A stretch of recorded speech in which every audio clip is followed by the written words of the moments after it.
Welcome to the session. Today's presentation is on C5 transmitter solution followed by a demo. I am Gajendra Patro. We'll take you through product overview and show you an eye diagram measurement on Tektronix C5 2.0 transmitter. A C5 transmitter lane is composed of a trio VA, VB and VC. These are single element signals. C5, it has a LP, LPHS and HS mode of transmission. In high speed mode, it transmits three level signaling, that is B high, B mid and B low. Single end swing, which is typically a 200 millivolt between any state after termination. Here is the quick view of captured signal on Tektronix 70K SX course. A receiver is made of three differential lanes. The receiver recombines three voltage as a VAB, BBC and VCA. That is a difference between two of three signals.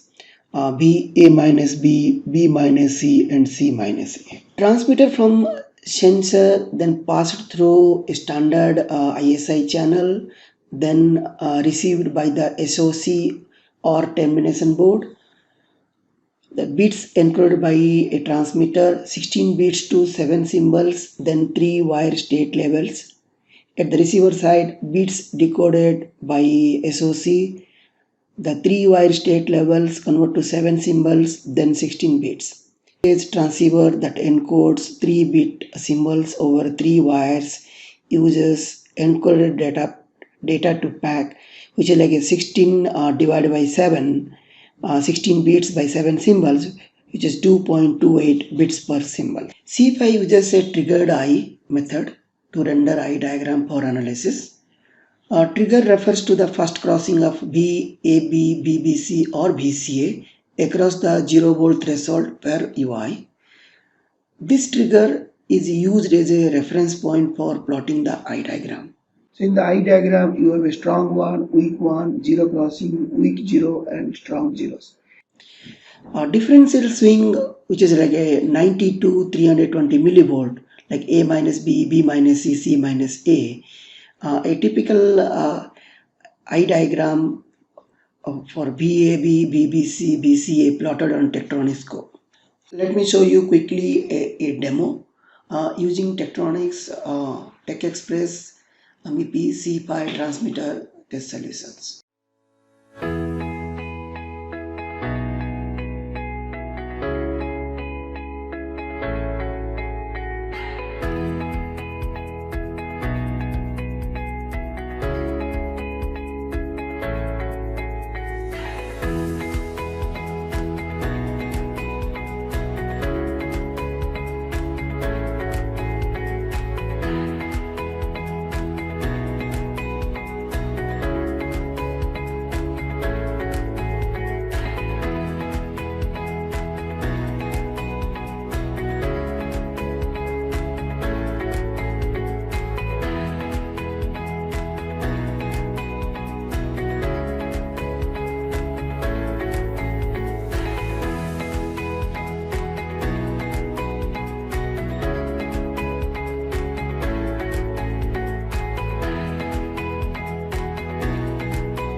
MIPI C5 transmitter Tech Express solution from Tektronix, and here is the list of equipments required to uh, test the CTS.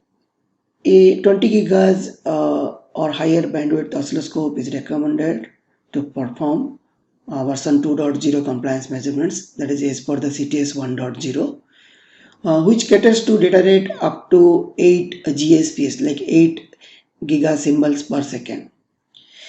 User can also perform up to 4 GSPS on a 10 gig MSO 6 series oscilloscopes. A MSO DPO 70K SX or DX series oscilloscopes, 3 P7720 tri-mode probes, one reference termination board. This reference termination board is available from UNH IOL. Then Tech Express solution for MIPI C5 transmitter. Then we need SMP to SMA cables for the high speed measurements. Then 3 flex tips which is required for the LP measurements. This is the actual connections, UNH IOL RTB and 3 P7720 tri-mode probes with flex tips are connected to Tektronix oscilloscopes. Now we will look at a couple of possible test scenarios. None of these are strictly stated in the MIPI specifications or in the CTS, but this gives an idea how the potential test setup would be. The first could be described as a live setup involving a chip-to-chip scenario. Here, we simply making a mid-bus probing onto 3 signals using direct SMA. So RTB is not needed for the high-speed measurements. The second possible scenario is not a live setting between chip or module and a dedicated termination board. Often this scenario, the signal is routed from the transmitter via SMA cables to the termination board. Then the signals are probed at dedicated test points on the RTB. RTB is required when P2HS or LP related measurements are performed. P7720 probes with flex tips are soldered on the RTB. This RTB is getting the signal from the device under test. 43 measurements are listed in the in 5 groups. Group 1 meant for the LP measurements, Group 2 for the HS measurements. Here are the list of those measurements. For any questions, please reach us. Thank you for joining.